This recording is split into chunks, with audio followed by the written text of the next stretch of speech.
This is Friday to Friday, your weekly wrap-up, going through our favorite releases in rap and hip-hop from Friday, May 15th to Friday, May 22nd.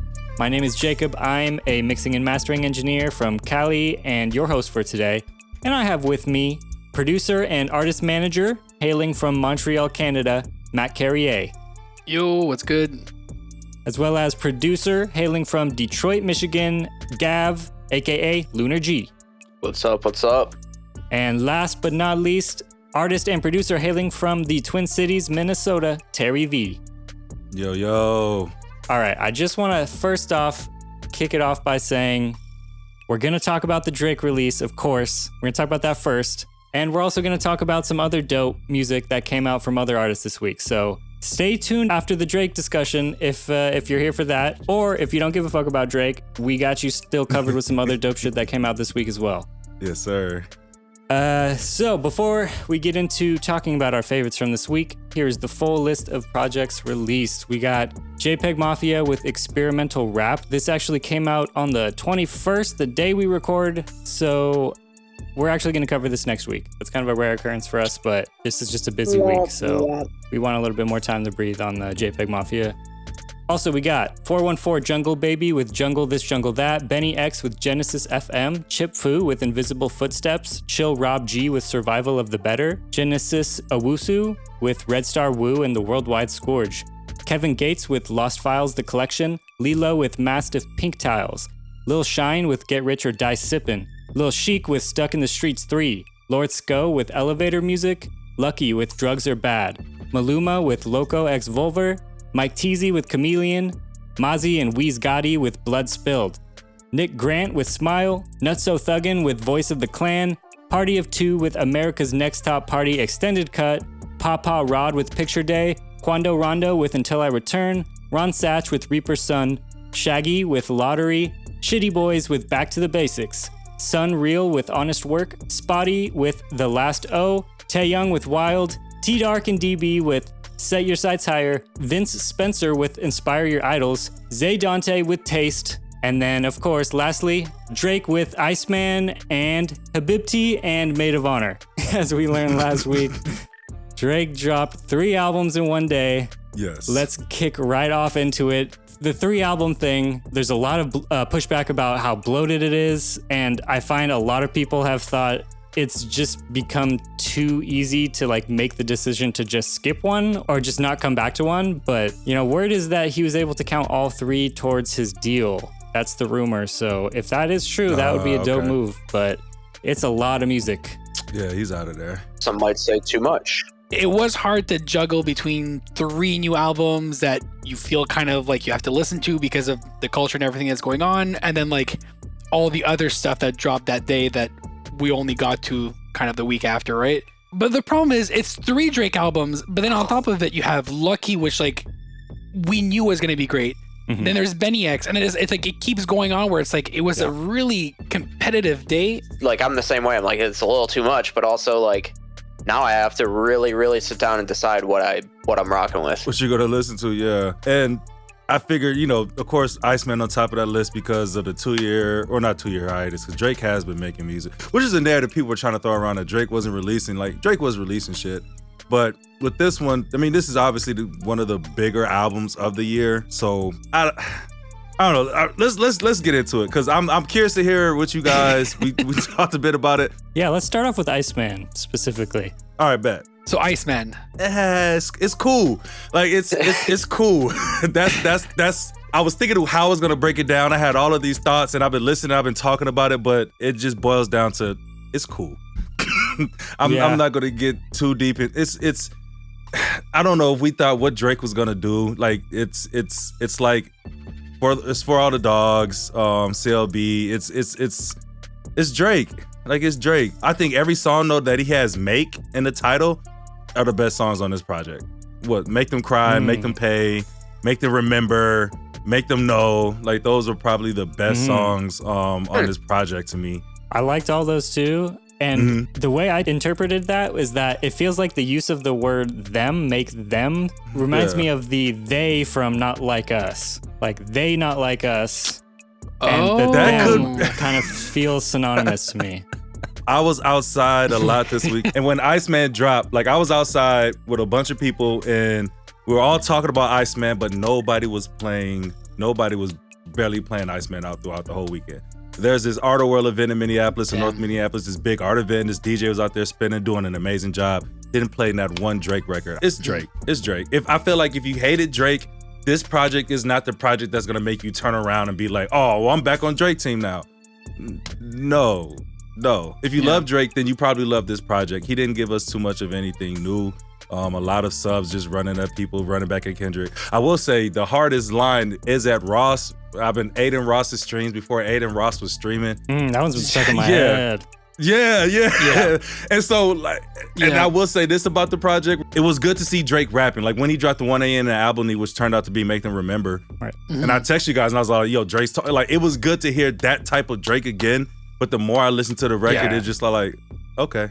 It kind of just faded and went down the more I replayed it back. For me, the whole album, I kept wondering why I wasn't going back to much. So like I said before the podcast, to me, Ran to Atlanta is the most standout beat, which is a stupid thing to say because it's really the most simple beat, right? But I feel like, I don't know, the whole album, I can recognize that every bit of production is of the utmost quality. Everything is super well crafted and everything. I just didn't feel that there's anything that's stuck to my head production wise. It's more the Drake melodies, more like the songwriting and the certain things that he's said. Like Shebang is gonna stay stuck. Like I've been just walking around just like vocal stimming that. The writing is good, but the beats, I just wish there was a bit more. I don't know. I don't even know if standout is the right word because every beat was good, but just I don't know. Maybe I prefer more like stupid beats. I don't know. That's why to me, Iceman is actually like my third favorite out of all three. Whoa. Yeah. Okay. So toss the ball now. Okay. Oh, well, I'll just to tag on. I feel like the most standout beat was probably Make Them Pay. I don't know if that's because of the melody and Drake doing the free. Like that's probably one of my favorites on it. Pretty much every song that I started to like, by the end of it, I did not want to listen to anymore. Quite honestly, a lot of the bars probably went right over my head because I was paying way more attention to the production. I wanted to like the production because I usually do. That's usually what actually like draws me into Drake. And if I like the production, I'll replay a song and then I'll actually get to know the words to it. And like, I didn't find myself doing that with this. And I tried to, but it was like everything that I've kind of run back. I'm like, yeah, I'm still just listening to the production. There were a couple. I really liked National Treasures and Whisper My Name for the beats. Ran to Atlanta was good too. Just like what Matt said, it's what you expected, you know, and it's just kind of, it's hard to miss with that. I think he's got a formula and it works. There's a reason Kendrick said what he said. Like every time you need a check balance, you run in Atlanta because it fucking works. But I don't know. So in my opinion, like Drake's just proving his point with this shit. So it's kind of interesting to me. It didn't feel much like a clapback, and I felt like kind of what you guys said. Every song had some bars about it. I was just like, you know, like I wish that wasn't the case. Like show us that you're an artist that can thrive off your art, not just because of what someone did 2 years ago.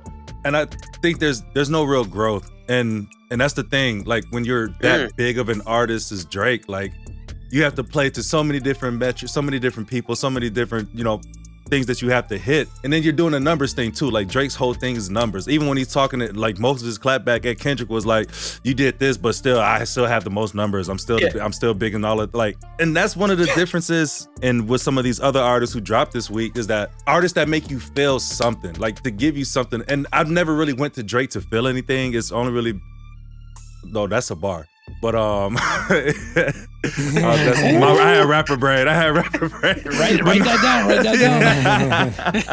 But unless it was outside, like talking to, like outside partying or like kicking it with somebody, that's really one of the only reasons I went to Drake. Like early Drake, when you like love or emotional, and I wish he would have stayed that lane. But I don't. There's no growth. It's Drake. We know what we get in here. It's the same thing. it's the same thing. But I just wasn't thrilled. I didn't hate fair. it, You were, but I just yeah. wasn't That's thrilled. fair. That's You fair. know, like I'm not just trying to be like, oh, poo-poo, it's Drake, Team Kendrick. Like, no, I just genuinely, when GNX came out, I was actually fucking like, oh my God, dude. I got to run this back every day. I want to hear it on my headphones. I want to hear it in the car. I want to hear it on my studio monitors. Like, let me listen to this all the time. I don't see myself doing that with any of these three. That's just the reality of it, is it's probably not going to be in heavy rotation for me. So yeah. And I will say too, like the way that Iceman was originally presented, it was like when it was first like brought up, it was going to be this album that had this like undeniable, unquestionable amount of hits in order to show that Drake can spend, you know, X amount of time on the charts. And when Iceman dropped, like if you check right now on his Spotify, every single song is in his top 10, which is great. But I don't feel like the album has hits like that, in the sense that, again, songwriting is great.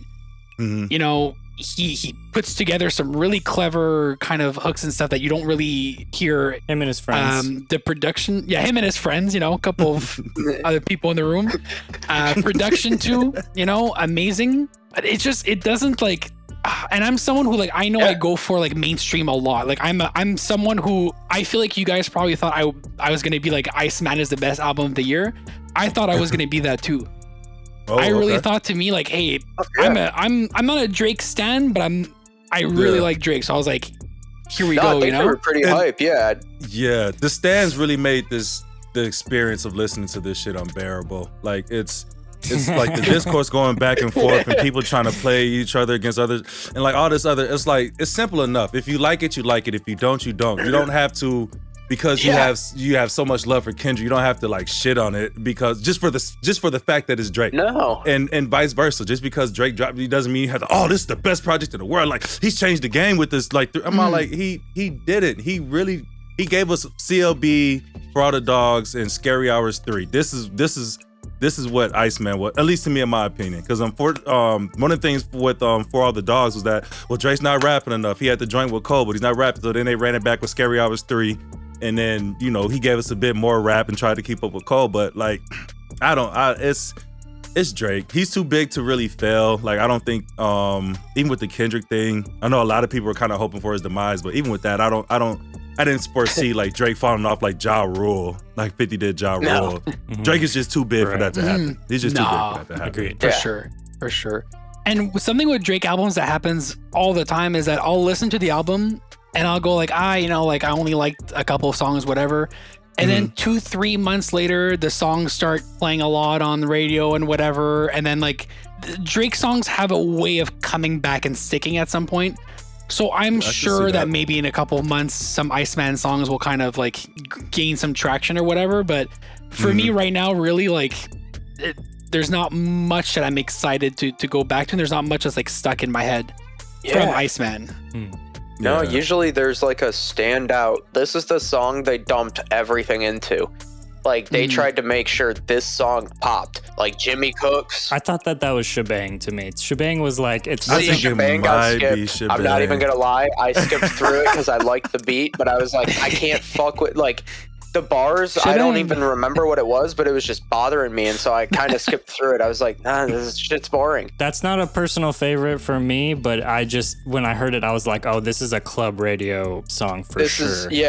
No, I do. Okay, I'll give it that because like it does. It's like Janice. strip club music. Janice, Shut the Fuck Up kind of banged. That one, I like the think beat was pretty decent. On the fire hook on that one. The hook was fire. I just like the sample where it's like, Janice, shut the fuck up. Like the sample's just perfect, man. Janice is one that like I saw Timbaland said that it was a very special song and that it was going to be a timeless record. I don't know what that really means from Suno AI Timbaland, but you know. Yeah, exactly. Timbo, no, man. Yeah, well, I do love the hook on Janice. There's like this vocal modulation that's kind of like pleasing on the ear that you got going on over the auto-tune. Yeah. Teach me, baby. Go around and let me breathe. Yeah, it's like kind of low. It's pretty low for Drake. Yeah. The first time I For his heard it, I range. thought it was a little silly. I'm not gonna lie.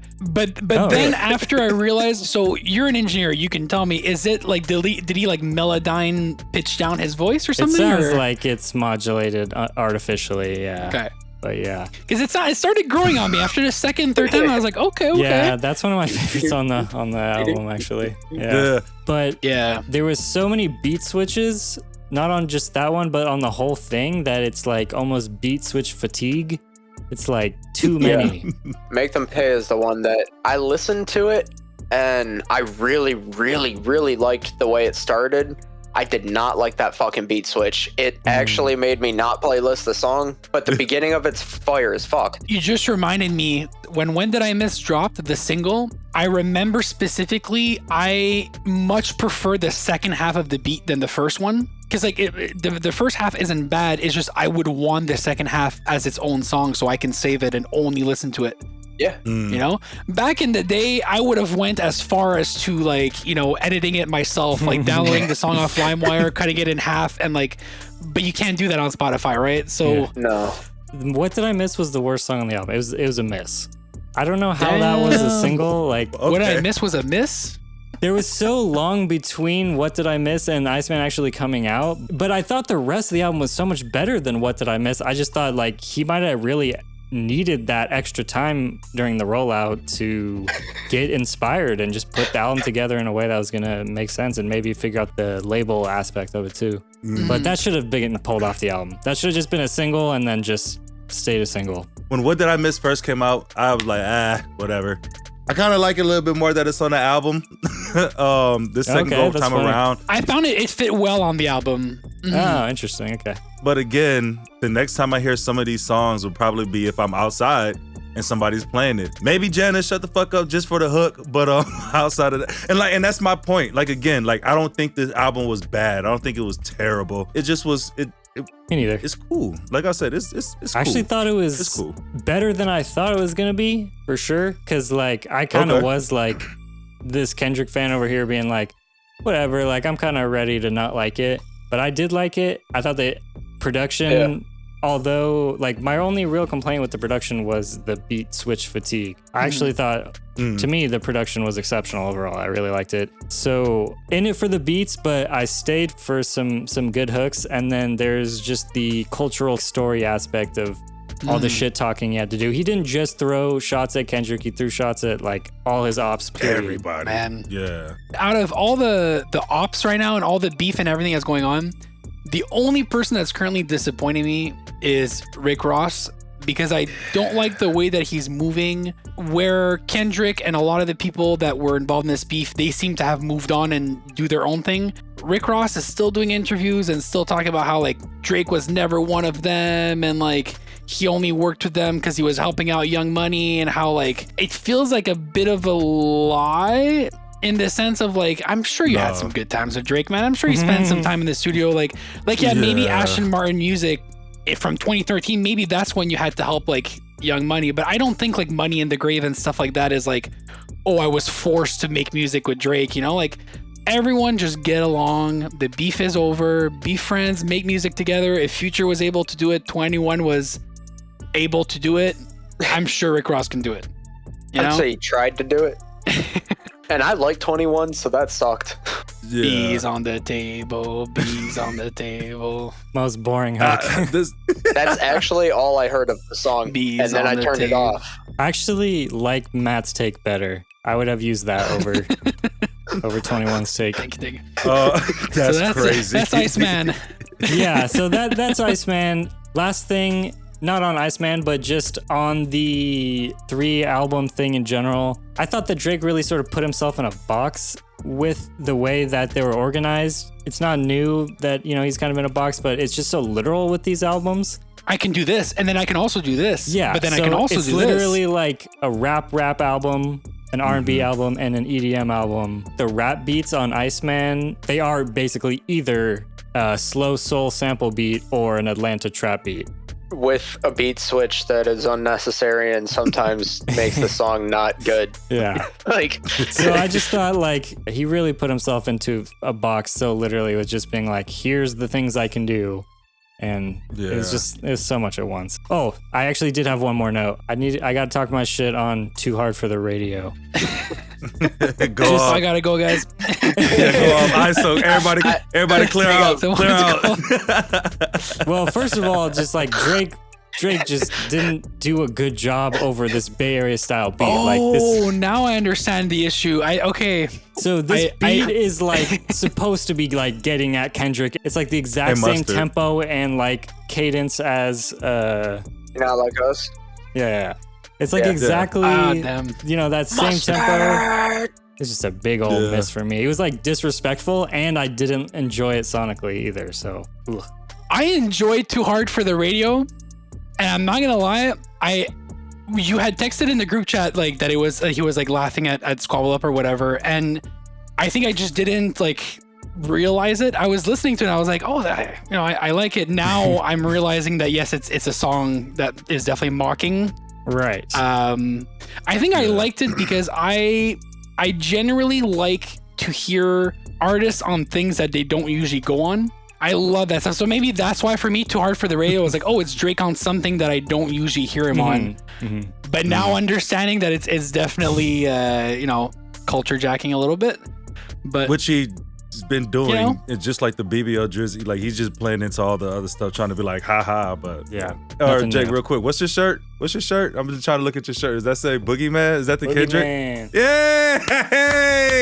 Oh, damn. That's crazy disrespectful. That's damn. That's messed up. On behalf of all Jacob Canadians, for the mix, bro. I'm offended. No, I'm not offended. That's a cool ass shirt. That's a really cool shirt. Thank you. That was dope. Damn. All right, so that was Iceman. Let's get on to Habibti. So first off, Rust intro. I think I broke a record for how fast you can skip a song. Yeah. I didn't listen to this album at all. Yeah, I didn't care for anything on this project. I started it and stopped it. Sorry. Yeah, that's all I have to say. That's just all that happened for me. I started it and I went, ugh. And I turned it off and I went to Maid of Honor because Matt said that's kind of like Honestly Nevermind, which I think is the last Drake project I genuinely liked. So that's just me. Yeah, this is the exact type of Drake I don't care for. So for me, that's really all I have to say. I wasn't a fan. So to me, I put it above Iceman because I feel... You gotta go. Let's hear it. Iceman felt really long and tedious for the most part, and I found that Habibti, even though I don't go for R&B all that much, I just found it was kind of a nice little playthrough of just like, I guess, the type of Drake that some people dislike. But it was just vibes, just 10 songs, because the first song is a skip. Quick skip. Sorry, but it is 10 songs of just good quality R&B vibes. I didn't mind it. I found myself getting a lot more annoyed with Iceman. Interesting. I think Classic is the only good song on Habibti. I like that one, but outside of that, it was like no. I do enjoy Classic because it's like that retro 90s R&B type vibe, which is pretty smooth. But outside of that, I couldn't get through. I was skipping. I think after Gen 5, I was like, I'm all right, I'm going over to Maid of Honor. And I usually like Drake with the melodies. That's fair. I like Drake when he acts tough. Yeah. I liked Low Shimmies. Low Shimmy did a verse on here, and that one was okay. That was probably the highlight of the album for me, just because I haven't heard him in a while, and I kind of like his voice. Production, though? How did you guys feel about the production? I didn't listen to it. Really, I there's so much ethereal synths and like so much like it's just like boudoir music, like sex music, it's just That's Drake Habibti. That's the sort of R&B project, 10 songs long. We had some fans and some not fans in the group. Very divisive. Let's get on to Maid of Honor. This was sort of the EDM album. That's my favorite one. Honestly, Nevermind. Okay, Matt's favorite one. Tell me, why did you love it so much? So 80s is definitely making a comeback. It's like, I want to hear more of this kind of style. And then Maid of Honor drops. And to me, it's like, it's exactly what I've been asking for. There's also BNYX that dropped that same day, which is also kind of giving me the same vibes, but really Maid of Honor to me is just, it's a fun project. I enjoyed the samples. It's samples that I recognize and that I could actually go, like, oh shit, like the cha-cha slide and stuff like that. Like, it's all stuff that like, I'm like, I've heard this before. Like, it's nice to be able to see. And Cheetah Print to me was my favorite. I did not really care for BBW at first, and then it kind of grew on me the more the beat went on. I was like, oh, okay. I was like, I could get behind this. Yeah, it's just like all good club music, in my opinion. I like dance music, I like EDM, I like house, dubstep. I like a lot of that kind of music, and so it was entertaining for me. And it's, like I said, honestly, Nevermind was probably one of my favorite projects that he's done. And so, like, this was not that, but it was kind of reminiscent. So I was like, oh, okay. Yeah, I thought it was cool. I like Which One in Amazing Shape. But yeah, I thought it was cool. Like Amazing Shape? Woo, man. Yeah, with Popcorn. Yeah. Like, and it's dance. Like, music you could dance to. Like, this one, it's cool. Some of these I will spin, but outside of that, it's cool. I think I was just fatigued after listening to Drake when I heard Maid of Honor. And so I haven't gone back yet since I spent the day just listening to it, or listening to all of his albums. So again, I thought this was cool. I would say this one, if not first or second, because from your point, like, it's a fun album. I give him that, but I gotta say, Outside Tweaking, that's probably the one that stood out to me that I'll like keep going back to. But Loose in the Juice is decent too. Interesting. So Matt seems to have a very different order. So let's just quickly do our Drake albums in order. For me, it's very easily Iceman on top, then Maid of Honor, then Habibti. What about you, Gav? I got Maid of Honor, Iceman, Habibti. Okay. With a DNP, kind of like in racing, like DNF did not finish, it just did not play. Yeah. So that one kind of like X, unfortunately. Right. And I like R&B, so that's same. Yeah. What about you, Terry? Yeah, Iceman, Maid of Honor, Habibti. Okay, Matt. Maid of Honor, Habibti, and Iceman. Wow. Iceman was the one he hyped up, and I think people hype these albums up, and the best way to experience these is just going on with low expectations. I had no expectation for Iceman. I just wanted to hear what he was going to do, and it was cool. If I was basing it off the expectations he was saying that he was stating it was going to be, I'd say that he missed. But then again, I'm not like a huge Drake fan. I'm not a Drake hater, but I'm not a huge Drake fan. And I wonder, did he set the expectation, or did like the culture and the fan base, like, his minions it was like every day I was logging on and like, oh, the hits are about to drop, you know? Yeah, no, Mal, all of those guys. Oh yeah, Academics that's another conversation. Yeah. Okay, so that's Drake. That's Drake. I did want to reiterate as well, like Matt said, if you listen to Maid of Honor and you like the rap EDM blend, or maybe you didn't like it and you want something different, someone else's take on the same thing, BNYX Genesis FM came out this week. That is a pretty interesting project. It had a lot to compete with this week. So I heard BNYX today for the first time, and I'm so mad I heard it today, and I'm like, this should have been something that I should have been listening to since last Friday. Because on my first listen, I don't know if I can say that it's better than Maid of Honor, but off the first listen, I'm like, this is the production that I want to hear. The weather's getting nice, it's getting hot. This is what I need. Funk, hip hop, disco, little whatever. Really interesting blend. Yeah, definitely. This whole album had me just, ooh. Fuego with Yeet and Peso Pluma. I thought that the song with Big Sean was cool. I feel like Big Sean too is someone that we've gotten a lot of like the same kind of sound from, so it was kind of cool to hear him on something a bit different. And then the song with Quavo, honestly, like I haven't saved or really loved the Quavo song in a long time, but that one I was really impressed with. Yeah, that's my favorite one on the project. That one's really, really good. Telepathy Love was one of the singles that I felt like that fit really, really well in here. I liked that a lot. I liked Fallen with Don Toliver, Fanatic with Bo Knox. Overload, which is just production, which is kind of fucking really cool. But I liked a lot of this album. Pretty good start to finish. Nice. That's BNYX with Genesis FM. Moving along with the 80s theme, I want to get into ShittyBoyz with Back to Basics. Dog shit man. militia. I'm so glad I pressed play on that one. Yeah, and the very first song is called Back to Basics. They're really showing you what to expect throughout the whole project. To me, it sounds like an 80s action movie, synths and melodies mixed with like Michigan rap. Danny G, bro. Danny G if you is guys like that producer, do not know right? Danny G by name, please look him up. Listen to him. He brought Kodak to Detroit. He's impressive. He's been behind a lot of Babytron. Danny G uses a lot of this one like sample one shot that I'm pretty sure is like the exact same sound effect as Tony Hawk Pro Skater when you collect a tape. It's like a super classic one shot scratch noise. I thought I heard that somewhere all the time. Oh my god! I was like, I know it's a video game. I know it's somewhere. I can't. Oh, fuck, that's crazy. Yeah, and it kept coming up. It's on pretty much every song, right? Yeah, or like if not 10 times in every song. Yeah, it's on like beat one of every song. Yeah. And man. like, I'm glad you guys were enjoying this too. I thought I didn't like this sound and expected to be like annoyed as the week went on, trying to give it a That's why chance. they had to bring it back to the basics.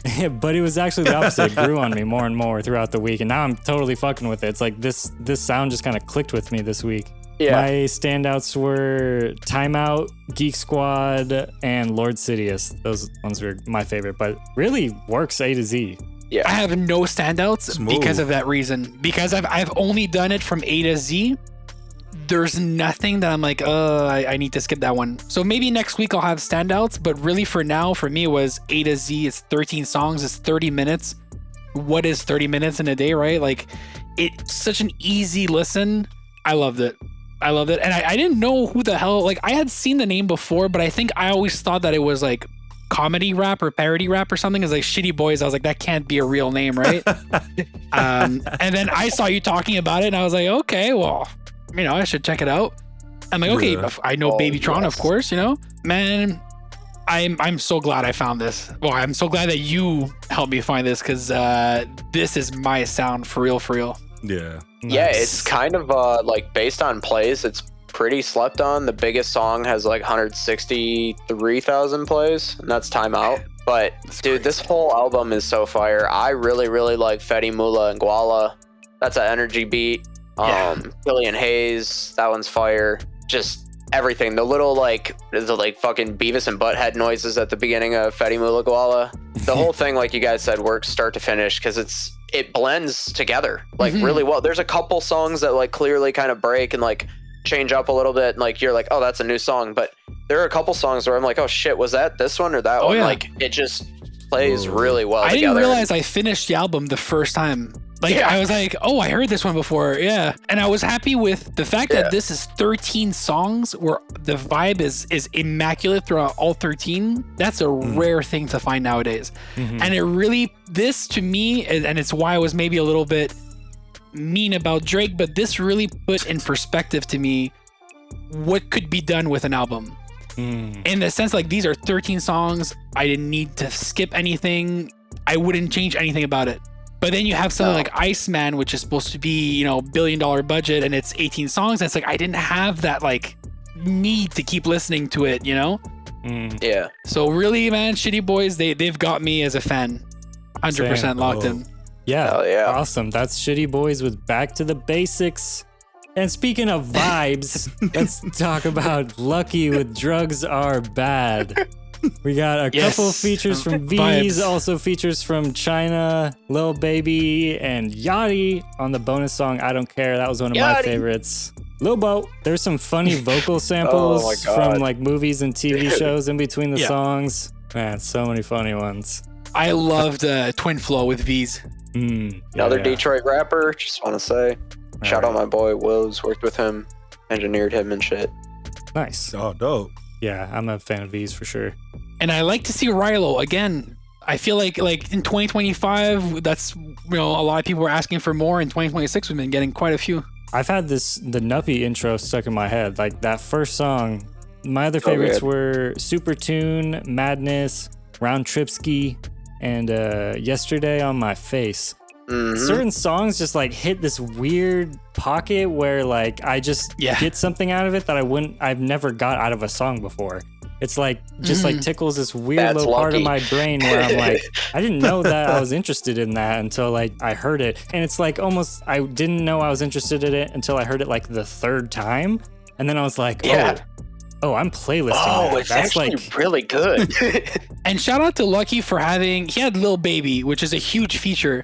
And I found that Lucki did Lil Baby better than Lil Baby did. Yeah. In the sense, like the beat is it's a Lil Baby beat, and the flow that Lucki kind of uses is very kind of typical to that.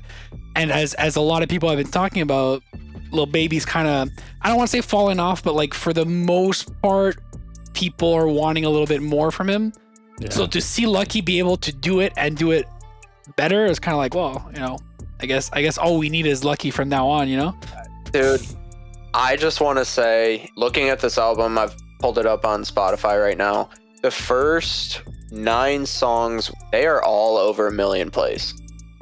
Lucki's the guy, man. Nice. Round Trip Ski has 2.3 million. Love that one. That's crazy. Lucki is an artist that people continuously underestimate, and I really like it. Like, I saw him in Chicago, where he's from, at a festival. It had 4 stages. They had him at the smallest of the 4 stages, which was a little like offshoot tent stage. And that entire stage fit, I don't know, a couple hundred people in the pit. There were like full mosh pits around the outside of the gate. You couldn't tell where the actual area was. Like, that was the most turned stage out of the 4. I guess that was during the Gemini album, right? Yeah. Man, that crazy. was one of the craziest. That was like, he was performing as I walked in too. And so like, that's what I walked into and just immediately hopped in that pit. And Lucki. I mean, I keep saying it like without even thinking about it. Yeah, he influences a lot of shit that like people don't even totally notice or think about until you hear it and you're like, oh shit. Like he's been doing that in 2015 or whatever. Like his very first album is crazy. His first album, Alternative Trap, 2013 with Count on Me and Cocaine Woman. Some of that shit is just absolutely insane. It doesn't sound at all like anything he does now, but just to know that that's the first project he decided to put out and then ended up in this lane, you can hear that he's been very, very like boundary pushing for a while. Yeah, and the budget's been going up. Every album, it sounds better and better. I'm happy to see that on every album, he always keeps like a V's or a Rilo feature, and I like that he stuck to that. Because really on the newest album, the only thing that is like money is like the Lil Baby feature. Lucki did stick to what his sound and surrounding is. I liked that a lot. That one was also kind of a pleasant surprise for me because not a vibe I was expecting to like as much, and it was great. Fucking with Lucki with Drugs Are Bad. Let's get on to Nick Grant with Smile. Let's talk about some boom bap. We've been talking about a lot of big hits, EDM shit. Let's talk about a little boom bap. Nick Grant with Smile. This is some real rap. This dude clearly studied the greats, has a pretty classic style, but he's still doing it in a fresh way. That album was super nicely sequenced. It plays through like a breeze. The energy switches up at the right time. Super well put together. Standout tracks for me, same song featuring Punch. This is Punch from TDE. I missed that this came out as a single in April, and then also loved Price Tag featuring Westside Gun. That was my other favorite one. Yeah, that was hard. That one's fire.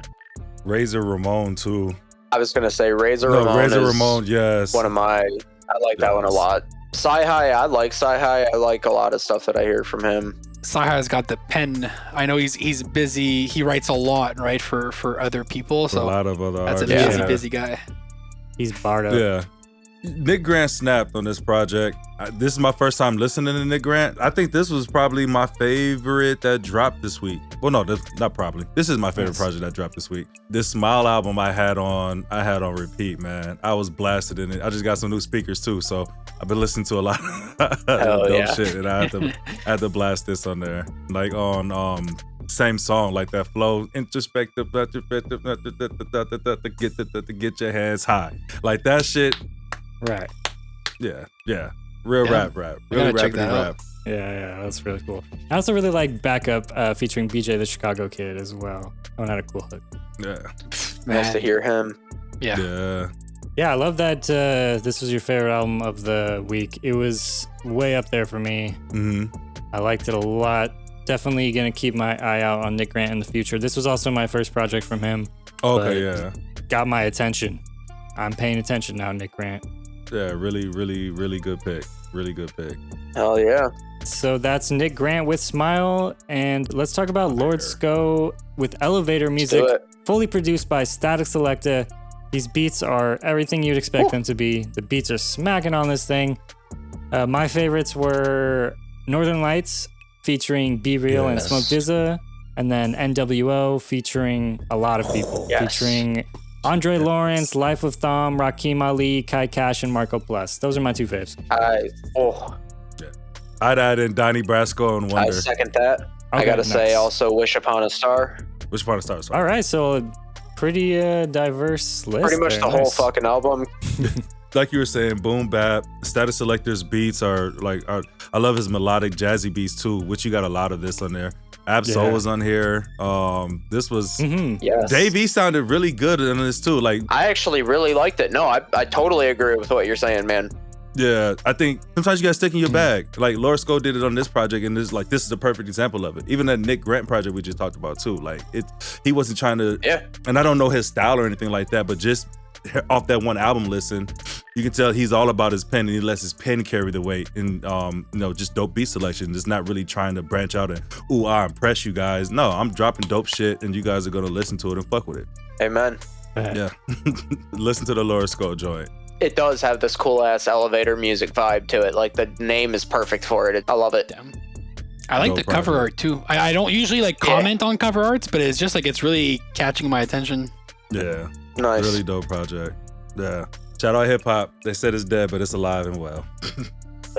It's alive and well, and it's being done by white boys in New York. That's Lord Sko with Elevator music. So, God damn it, someone's got to carry the torch.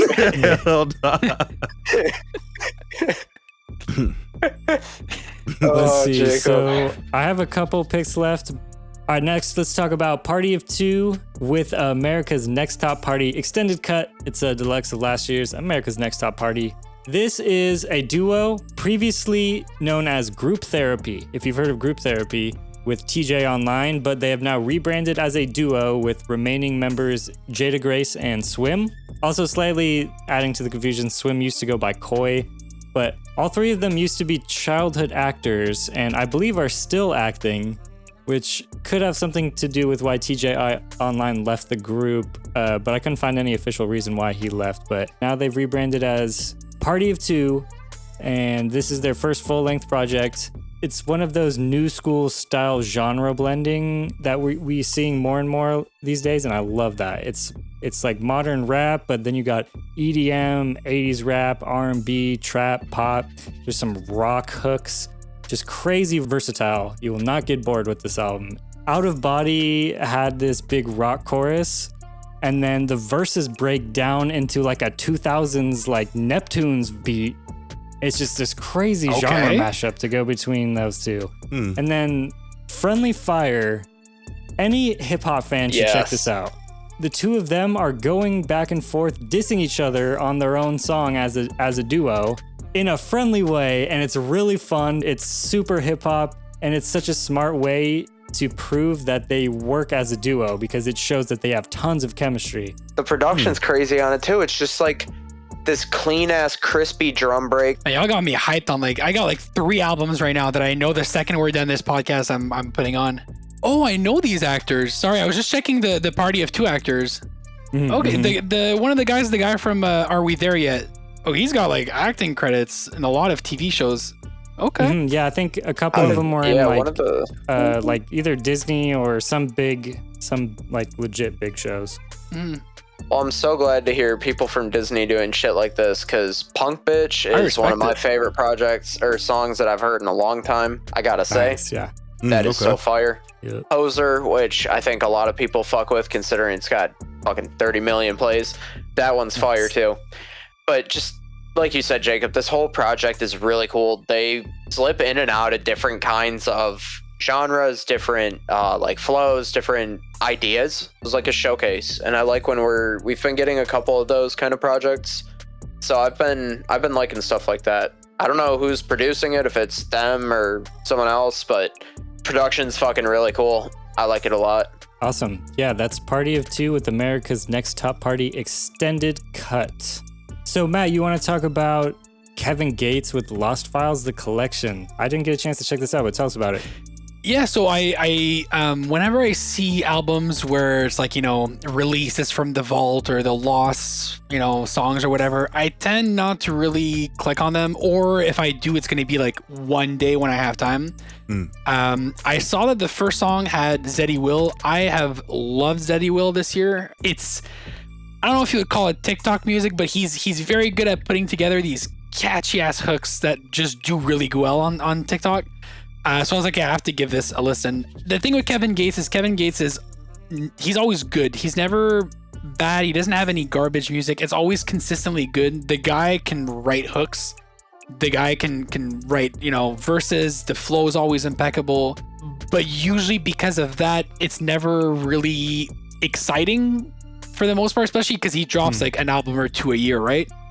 But this one, The Lost Files, really, I urge you guys to check it out. It was good. It's still Kevin Gates at the end of the day. It's, but the production, I don't know why these songs were not released before. I don't know if maybe they're like deluxe version songs that didn't make it, but really each song sounds good. So the standouts for me was a t-shirt with Zeddy Will, which is the first song off the album. Every Day with Baby Bumstock. Gutta 2 was another one.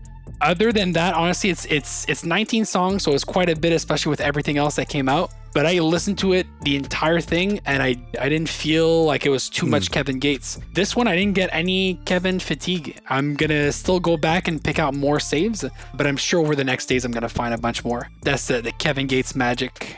Nice. He's got those hooks, man. They stay in your brain. Yeah. Excellent. That's Kevin Gates with Lost Files, the collection. The last thing we're going to cover is Mozzy and WeezGotti with Blood Spilled. Mozzy is a Sacramento rapper, so around me, probably like the biggest dude to come out of Sacramento, like at least as far as numbers. It's a lot of just like West Coast bangers on here, very gangster rap, very like murder lyrics. But the production quality was high on the whole project, and the standout tracks to me were Mud Thicker, had this super hype high synth that goes throughout the whole track, and Forever Up had some crazy production on it. So that one's worth checking out. Mozzy and WeezGotti with Blood Spilled. And that's gonna be all of our releases from this week. Let's get into plugs. For me, I mixed and mastered a song for Snako, a talented young rapper out of Cincinnati that I work with often, as well as mixed and mastered a song for the artist that Matt manages, Lucius P. Thundercat, and y'all will get to hear that eventually at some point. And you can check us out everywhere at Frequency Overflow, and you can hear our beats at frequencyoverflow.com. What do you got, Terry? Drive Slow is a record that I just released. You can check out more music or check me out on my socials at YoTerryV on our Instagram, TikTok, Facebook, wherever there's social media.